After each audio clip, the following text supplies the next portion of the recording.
طيب هي حلقة النهاردة مش عقارية برضو، بس حلقة يعني أتمنى الناس اللي مهتمة بتطوير نفسها في الحياة وتطوير نفسها في عالم الشغل أو في الكارير، لو هي موظفة أو حتى في مجال ريادة الأعمال، لازم تسمع الكلام ده. خلاصة خبرة واحد من أشهر رواد الأعمال في أمريكا اسمه سكوت جالوي. سكوت جالوي ده من واحد من مؤسسين كذا شركة ريادة أعمال أو كذا شركة تكنولوجي في امريكا، وبيقول لك بمنتهى البساطه الكلام اللي هو مش نظري اللي احنا بنتعلمه في المدرسه وفي الجامعه، بيقول لك الكلام العملي من واقع الحياه، اللي هو ايه؟ اللي هو مفيش حاجه اسمها اعمل ما تحب او اتبع هوايتك واشتغل هوايتك والكلام ده كله. بيقول لك العكس، بيقول لك انت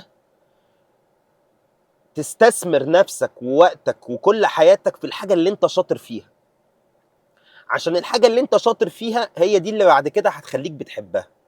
الحب هيجي بعد الايه؟ النجاح، مش العكس. يعني هو بيقول لك انت لما هتبقى شاطر في حاجه هتحبها، وبيقول لك عشان تبقى شاطر في حاجه لازم تكون حاطط الهدف ده كويس قوي، او بتشتغل على تطوير نفسك عشان خاطر تبقى شاطر. والشطاره دي هتبقى زي ما بيقولوا تراكميه، خبره تراكميه.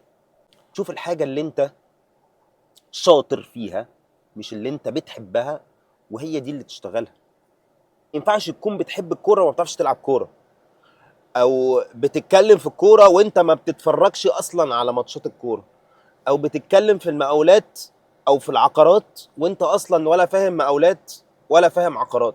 انا بدي امثله. اتعلمها طالما انت حاببها، اتعلمها. لما هتتعلمها وهتتفوق فيها ساعتها هيبقى ده هو الكارير بتاعك او الحاجه اللي هتجيب لك فلوس. فموضوع ان انت بقى شوف شغفك وشوف الباشن بتاعتك وشوف انت بتحب ايه واشتغل رسام، اشتغل لعيب كوره، لا. شوف انت شاطر في ايه، مش انت بتحب ايه، انت شاطر في ايه وابني عليه. يعني لو انت شاطر في حاجه، وهي دي برضو النصيحه، لازم تبني عليها. فانت مثلا شاطر جدا في البرمجه وفي الكودينج، ركز فيه، ما تشتتش نفسك بقى. انا هعمل ويب سايت وهعمل مش عارف ايه وهعمل ايه. لو انت واحد ديفلوبر بتاع تطبيقات موبايل، ركز في تطبيقات الموبايل. لو انت النهارده واحد بتعرف تستعمل ايدك وبتشتغل نجاره وشاطر في النجاره وفي الخشب، ركز فيه. لو انت النهارده مثلا بياع شاطر، ركز في مهارات البيع. شوف انت هتطور من نفسك ازاي، شوف هتتكلم لغة تانية، شوف هتعرف تعمل نتوركينج او تعمل شبكة علاقات اكبر. دايما النصيحة بتاعت الناس اللي بتقول لك اشتغل ما تحب دي تبقى غالبا هو اصلا مستريح. مستريح بمعنى ايه؟ يعني هو وصل خلاص، فهو يقدر دلوقتي بقى يفكر في اللي بيحبه، حتى لو هو ما يعرفش عنه حاجة او حتى لو هو لسه هيتعلمه. ف يعني انا مثلا النهارده برضو انا بتعلم جودو. انا بحب جدا الجودو من وانا طفل صغير. هل ينفع النهارده اقول ان هشتغل مدرب جودو وانا لسه حزام اصفر، لسه بقالي 4 5 شهور؟ الاجابه لا، مع ان ده شغفي. خلاص. نفس الكلام مثلا بالنسبه للبودكاست اللي انا بتكلم فيه، انا بقالي فيه 3 شهور بس. هل ينفع نقول النهارده ان انا صانع محتوى وانفلونسر وبلوجر والخ لو اطلع التلفزيون النهارده او اروح ادي كورسات؟ الاجابه لا. انا لسه ده ليرنينج كيرف زي ما بيقولوا، او في منحنى تعليمي لازم الواحد ياخده ولازم يتفوق فيه عشان خاطر يعرف يجيب منه فلوس ويعرف يعرف يتكلم فيه بشكل منطقي. دي بقى للاسف من الحاجات اللي بتفرقنا دايما عن الاجانب.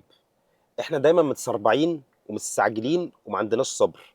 مجرد ان انت تفوقت في حاجه بقالك اسبوعين ثلاثه، شهرين ثلاثه، حتى سنتين ثلاثه، افتكرت نفسك بقيت خلاص ايه؟ قفلت اللعبه. اللعبه ما بتتقفلش، مش تكون عارف. وكل ليفل انت بتوصل له دايما في ليفل فوقيه. ف يعني تحلى بشويه تواضع وما تستعجلش. عشان تتفوق في مجال الموضوع بياخد وقت. بلاش شغل السربعه. الاجانب بيعملوا ايه؟ الاجانب ممكن يقعد 10 12 سنه بيعمل في حاجه انت مش دريان بيها، لغايه ما بتفرقع معاه. بتفرقع معاه ليه؟ عشان خاطر مستمر، في استمراريه، في كونسيستنسي، في انضباط، وفي استمراريه في الحاجه اللي هو بيعملها، ومفيش سربعه.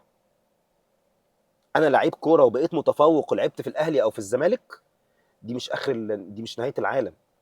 انا اهتم ان انا ابقى شخص بروفيشنال، مش بتاع سهر ومروح ومجي وصياعه، ومش مهتم بصحتي ولا مهتم بالتمرين بتاعي. لا، انا هشتغل على نفسي لغايه ما اوصل واعدي الاهلي والزمالك واوصل لدوري اوروبي، والدوري الاوروبي اللي انا مش عاجبني ده اخش على دوري اعلى منه، وهكذا. انا النهارده بشتغل، انا ابتديت في مثلا في شركه مبيعات، مثلا في شركه محليه، هشتغل بعد كده في شركه اكبر محليا، وبعد كده شركه مالتي ناشونال، وهكذا. عندي بيزنس صغير موجود في القاهره، عايز اتوسع فيه الى غرب القاهره وشرق القاهره وشمال القاهره، وبعد كده اقاليم واسكندريه وغيره، ممكن بعد كده اطلع السعوديه والخليج، وهكذا. بلاش الصربعه، احنا ملوك الصربعه وقله الصبر. طيب، الهدف بقى بتاعك، او الحته اللي انت بتحبها، او اللي انت عندك شغف فيها وشاطر فيها، خلاص لازم تشتغل عليها. يعني لازم تشوف مثلا المهارات اللي انت لازم تبقى قوي فيها عشان خاطر هتوصلك للهدف ده او هتحسنك في المجال ده. يعني برضو مثالا، انا النهارده عايز يبقى عندك ستارت اب.